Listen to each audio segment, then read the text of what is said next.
kalau di wilayah ilmu di sini pembahasan urusan Habib atau bukan itu agaknya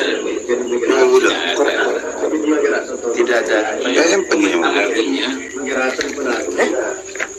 itu kalau memang kebiasaan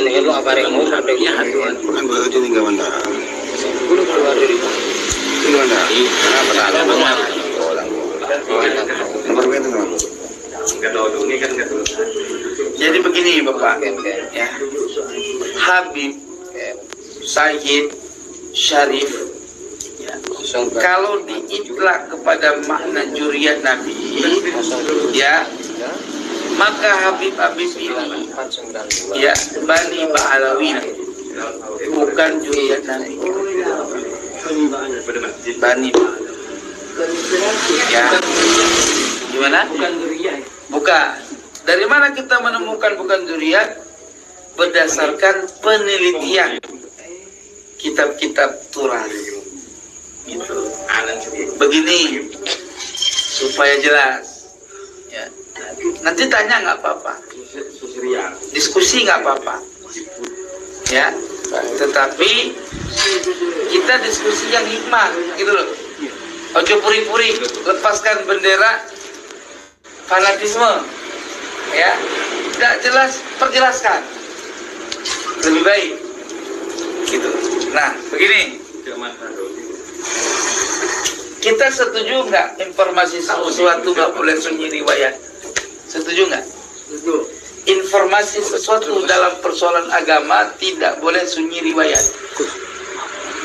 La yajuzu ayatajarrada 'anil riwayat. Tidak boleh sunyi daripada riwayat. Setuju kan? Tidak boleh sunyi dari riwayat itu terbagi dua.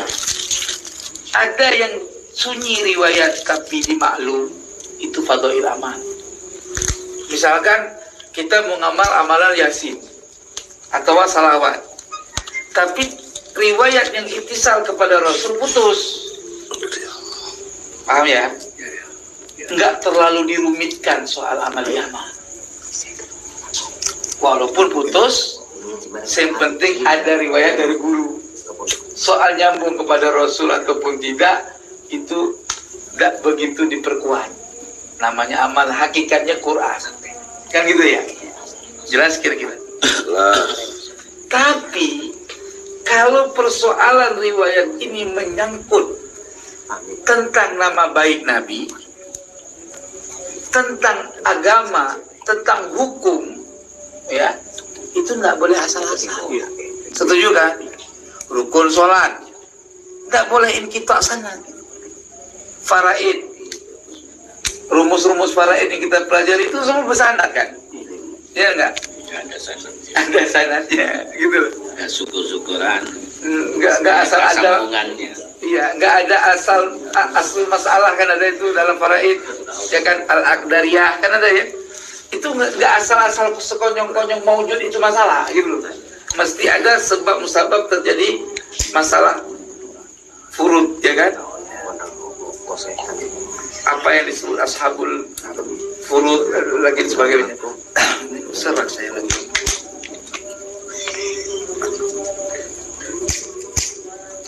Nah, ketika kita berbicara riwayat, ya, sampai di mana titik akhir riwayat? Untuk sampai kepada Rasul minimal 12 isnad dari Nabi kepada Rasulullah, sampai kepada Rasul. Contoh dari Nabi, ya kan? Dari salah satu sahabat, dari salah satu tabi'in, dari salah satu tabi'in besar, tabi'in kecil, kan gitu ya. Terus dari salaf, dari khalaf, ya kan? Terus sampai kepada Imam Bukhari, ya, setidaknya 8 sanad riwayat, ya, sampai ke Imam Muslim, sampai ke ulama mutakaddimin itu masih dibutuhkan sanad riwayat. Jelas ya, kita ngaji itu ya. Ya, itu nggak boleh tidak, la budda kalau kata bahasa Indonesia, mesti itu mas. Nah, kalau kita menyambungkan kepada juriyat Nabi, ya, berarti hubungannya man kadzdzaba alayya muta'ammidan falyatabawwa maq'adahu minan nar. Mendustakan atas Nabi dari sudut apa? Baik dari sudut makalah, ya, atau dari sudut af'al, perbuatan yang bukan perbuatan Nabi jangan dinisbahkan milik Nabi.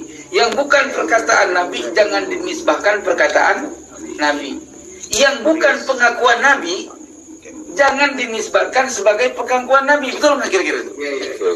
Jelas nggak? Ada orang bilang Nabi nggak punya keturunan, bahalul. Uang pengakuan Nabi Sayyidina Hasan wal Husain itu cucunya dari ikrari. Jelas? Sebagaimana Allah mengikrar sah Isa memiliki ibu sebagai ayahnya, ibunya. Binnya adalah ibunya. Itu atas apa? Atas dasar ikrarnya Allah. Pengakuannya Allah bahwa Maryam sah mempunyai anak, sah sebagai bapak, dan juga sah sebagai ibu. Betul tak? Maka disebutlah Maryam bin Isa ibnu Maryam. Betul ya. Nah, ikrari pengakuan itu termasuk dalam nasab. Ya.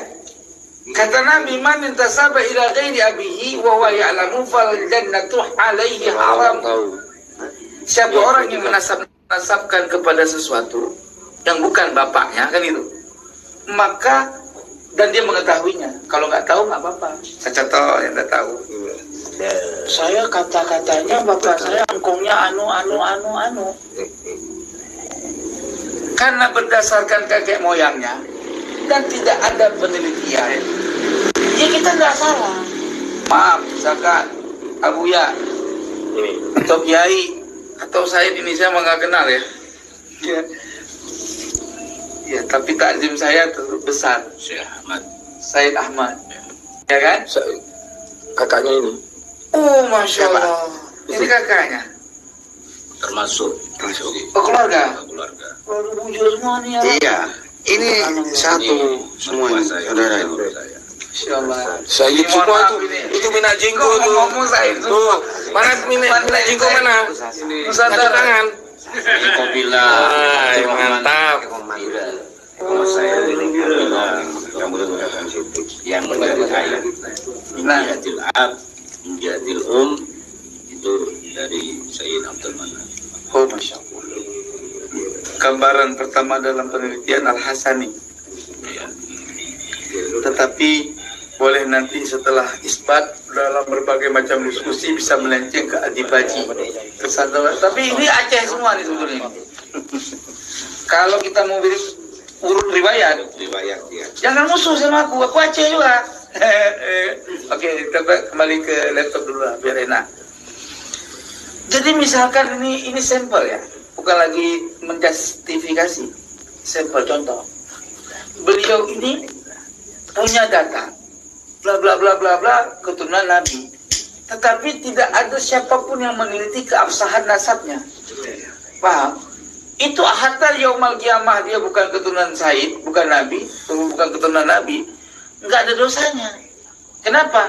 Karena dia berdasarkan riwayat yang dia tahu bla bla bla bla, ya, dari kakek moyangnya segala macam tanpa ada penelitian sampai ila yaumil kiamah, nggak ada yang meneliti, ngakuin aja semua gitu.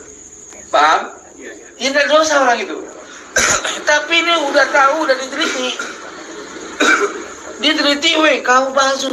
Yang udah meninggal nggak masalah, karena dia berdasarkan cerita nenek moyang, gitu. Tapi setelah sekarang ini diteliti nasabnya palsu, ojo pertahankan diri. Nasabnya Habib semua kan ya. Darungkat. Kalau nggak bisa membantah data, gitu. Jelas nggak kira-kira nih? Jelas. Ketika sudah tahu palsu, masih juga mengaku-ngaku, ini masuk fal jannatu alaihi haramun, berarti Jahanam. Betul nggak? Betul ya. Kalau surga haram berarti yang halal Neraka. tapi kasar kali kalau neraka bang, jahanam aja. Kan gitu, itu satu nama. Dan sekarang itu semua Habib orang takut dia itu sudah dari Nabi katanya. Iya, ini lagi kita bahas. Nah itu kan cara begitu. Nah, oke ya, sebentar dulu. Ini saya belum masuk kepada wilayahnya dulu. Baru lagi menceritakan pentingnya riwayat. Ya. Nah, artinya 6 generasi ijma derajatnya. Mulai daripada Sayyidina Hasan wal Husain, punya anak dari Sayyidina Husain itu adalah Imam Ali Zainal Abidin, yang menentang anaknya Imam Ali Zainal Abidin punya ayah Imam Husain murtad. Karena itu ijma. Imam Husain gak punya anak Ali Zainal Abidin. Itu penolakan, hatta punya dalil, tetap dalil tidak akurat. Disebut dengan mukhaliful ijma. Apa hukum menentang ijma? Murtad. Ada orang sekarang menentang sholat tarawih 20 rakaat. Ijma Sukuti. Kalau penentangan dia bukan berdasarkan ilmu. Kalau Sukuti bedanya dengan ijma yang kauli. Ya. Kalau dia menentangnya dengan tidak ada hujah, bisa murtad. Tapi kalau dia menentangnya dengan adanya hujah, itu haram. Kayak masalah kayak Mi'raj Nabi kan ada ikhtilaf tuh. 70 kali. Enggak, 1 kali kan Nabi seumur hidup sudah. Itu ada ikhtilaf. Ada yang menyatakan Nabi tidak Mi'raj, hanya Isra. Jadi orang yang menentang Isra murtad walau bil dalil.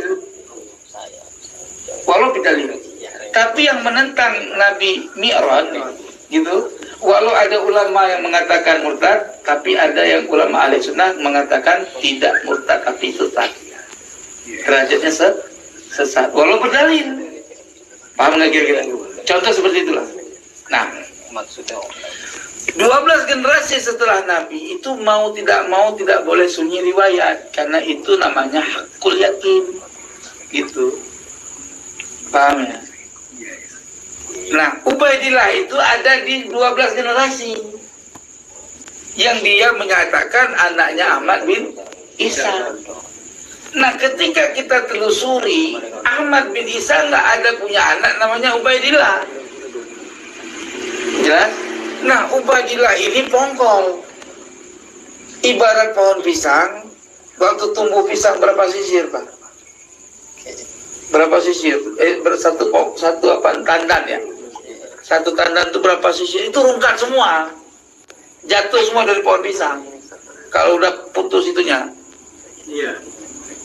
Mohon maaf, kemarin itu saya dapat WA bahwa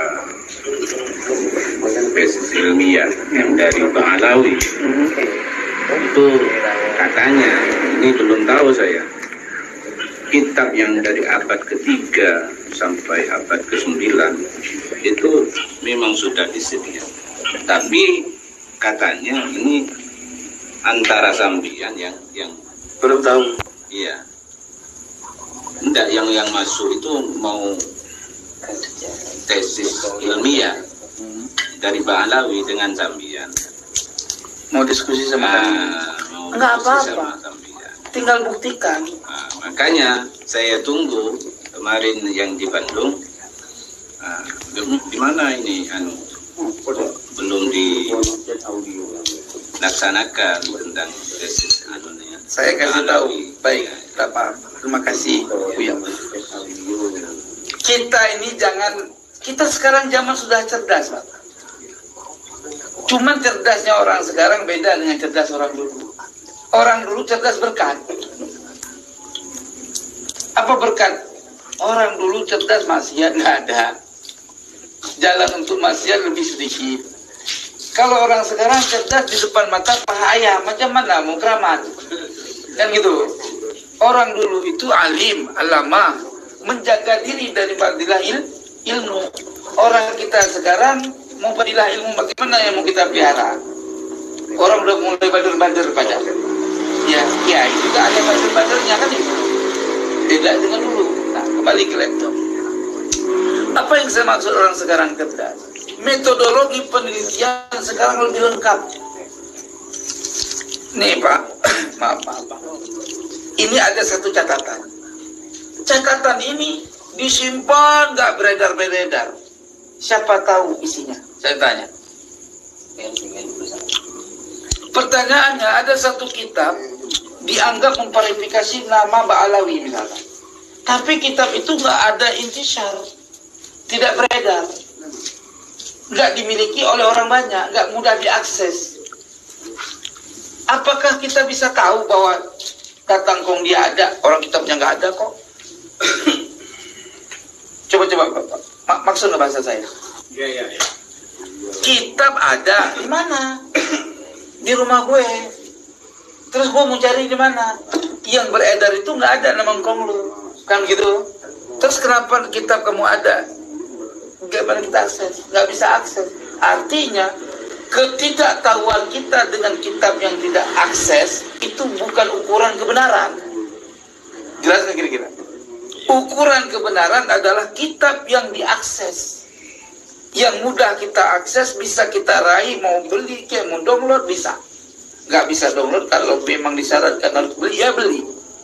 Nggak punya duit, ya udah beli, download. Nggak bisa download harus beli, ya Allah manta salam, cari yang lain, kan gitu.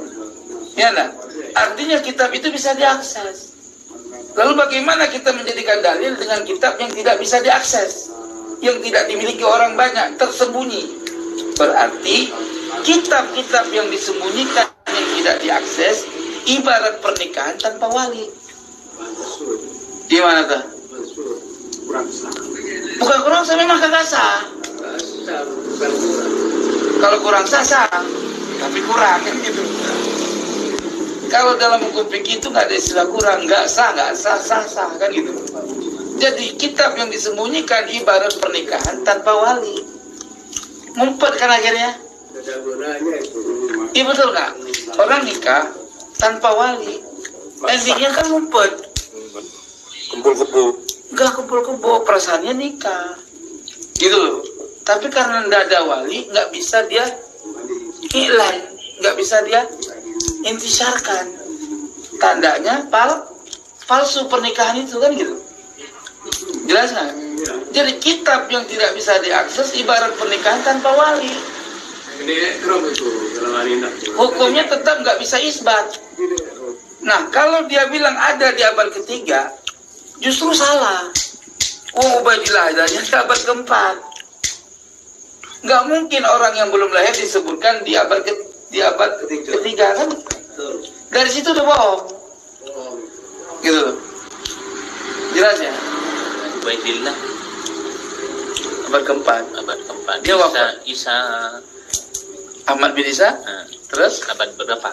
Nah ini mantap nih. Jadi dalam catatan mereka, Ahmad bin Isa itu lahirnya 295 Hijri. Catat berapa? 295 Hijri. Catat ini. Catat. 295 Hijri lahir. Wafatnya 345 Hijri. Berapa umurnya? 90 Berapa? Betul, 90. lebih ya. 295 Hijri. Wafatnya 345 Hijri. Kurang 345 kurang 295 berapa? 295 Hijri. Wafat Dikurang 345 50. berapa? Umurnya 50. Berarti 50 tahun umurnya kan? Betul ya? Iya. 50 tahun. Sepakat ini. Tanya sama mereka, dari informasi mana kamu bisa dapatkan bahwa Ahmad bin Isa lahir 295, wafat 345? Jelas ya? Datanya dari mana? Semua sumber dari abad 9 kemari semua. Oke? Jelas? Saya dapatkan sumber dari abad keempat, 45. Karangan Imam At-Tusi, nama kitab Al-Ghaibiyah. Apa namanya? Al-Ghaibiyah. karya Imam At-Tusi, nama lengkapnya saya lupa. Bisa saya buka akses kalau perlu. Imam At-Tusi. Ya. Itu kitabnya sudah disiapkan. Sudah ada. Nah, di laptop mah saya nggak bawa kitab. Bawa kitab Sudah ada udah kabel panjang itu deh enak. Ya nggak apa-apa, ini kan cuman kecuali udah ada. Oh udah diskusi bawa kitab. Nah, ini cuman saya bertanggung jawab atas apa yang saya sampaikan. Ini ada datanya.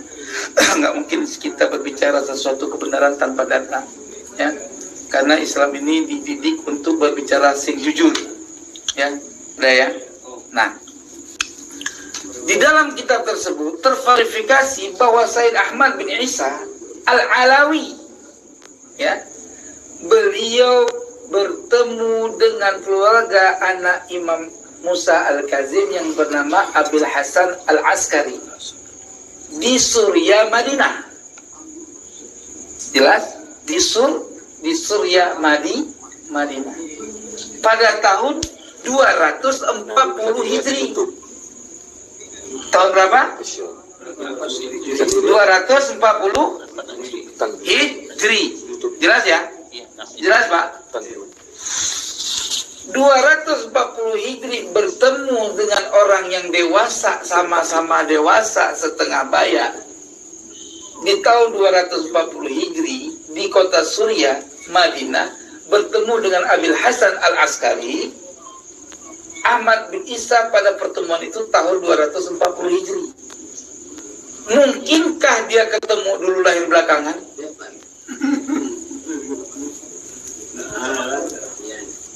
Coba. Pertemuan 240 Hijri. Lahir 295. Iya, tidak mungkin.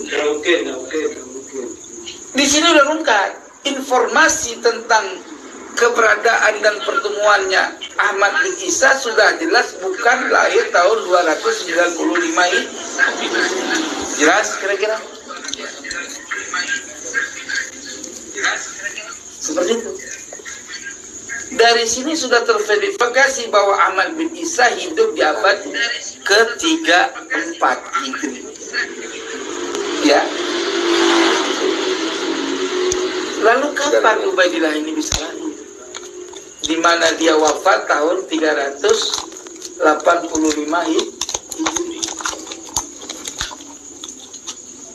Masalah. Yang kedua, Ubaidillah lahir di Basra, berkawin di Basra, punya anak di Basra, Basri, Alwi dan Basri anaknya. Kenapa orang Basrah dan Irak tidak satu pun mengenal bahwa Ahmad bin Isa punya anak namanya Ubaidillah? Keder nggak? Ada. Loh sekarang gini, mohon maaf, guru punya anak nggak? Ya, punya 4. Semua yang ada kenal sama guru di lingkungan beliau lahir di sini, anaknya lahir di sini, tahu nggak anaknya? Tahu. Nama-namanya juga tahu kan? Apa perlu beliau bilang ya anak aku namanya? Nggak perlu juga. Tapi secara surah wal istifadah pasti tahu. Jelas nggak kira-kira? Pertanyaannya, mungkinkah beliau punya anak di negeri di mana dia dilahirkan nggak ada yang tahu, di negeri seberang ke Aceh sana tahu beliau punya anak nama yang nggak ada di sini? Mungkin nggak? Nggak mungkin dong, Bang. Di mana orang itu baru syuhroh, di mana dia dilahirkan, bukan di mana dia merantau. Kecuali baru gimana ya? Apa lahir langsung hilang? Bagaimana? Wallahu a'lam. Iya. Gitu loh. Jelas nggak kira-kira ini? Nah, yang bermasalahnya orang ahlul Basrah, ahlul Irak tidak satu pun mengenal bahwa Ahmad bin Isa punya anak Ubaidillah. Jelas ya? Baru dikenal anaknya sebagai bernama Ubaidillah di Yaman. Terlucu. Di tempat dia merantau dia dikenal sebagai anak Ahmad. Sementara di tempat tanah dia lahir tidak ada yang kenal. Kecuali Ahmad bin Isa merantau ke Yaman, belum punya anak namanya Ubaidillah. Baru kawin, baru merantau ke Yaman, hamil istrinya, lahirlah Ubaidillah.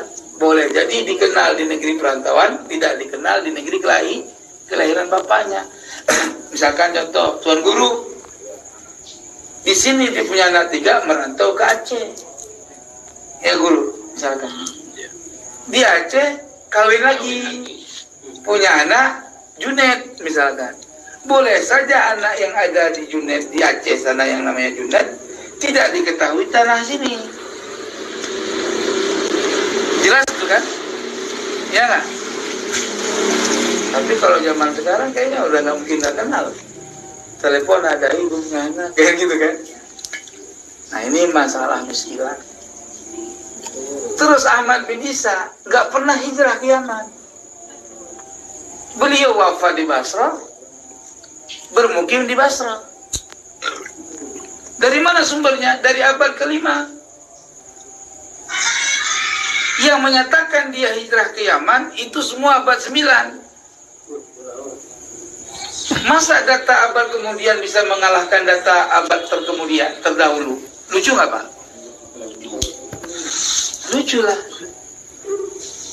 Jadi intinya untuk Ubaidillah ini yang jelas bukan dari zuriyah, Bukan anak Ahmad bin Isa, sehingga bukan zuriyah Nabi. Berarti Bani Ba'alwi bukan keturunan Nabi.